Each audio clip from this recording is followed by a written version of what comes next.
ഈ ഇറാൻ്റെ മേളിൽ ബോംബ് ചെയ്യുന്ന സമയത്ത് അവർക്ക് വീട് വെച്ച് കൊടുത്തിരുന്നെങ്കിൽ അവരാരും റോഡിൽ കിടക്കത്തുമില്ല, ഇത്രയും കഴിക്കത്തുമില്ല. നിങ്ങൾക്കറിയാമോ, ലോകത്തിലെ ഏറ്റവും കൂടുതൽ പണമുള്ള രാജ്യമാണ് അമേരിക്ക. അവിടെ വീടില്ലാത്തവരെങ്ങനെ ഉണ്ടാകും?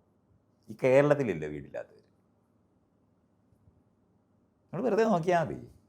സാമൂഹികമായി മര്യാദയ്ക്ക് പെരുമാറണമെന്ന് ആലോചിക്കുന്നതുകൊണ്ടാണ് നമ്മുടെ നാട്ടിനകത്ത് ഇനിയൊരു വീടില്ല, ഭൂമിയില്ല എന്ന് പറയുന്നവരുടെ ആയിരത്തിനകത്തേക്കും ലക്ഷത്തിനകത്തേക്ക് നമുക്ക് കൊണ്ടുവരാൻ പറ്റിയിട്ടുണ്ട്.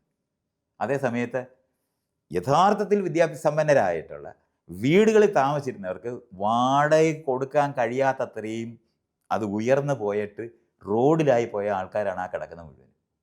അവർക്ക് വേറൊന്നും ആ റോഡിൽ കിടക്കുന്നത് ആലോചിക്കാൻ വയ്യാത്തതുകൊണ്ട് വലിക്കുന്നവരാ, തിന്നുന്നവരാ.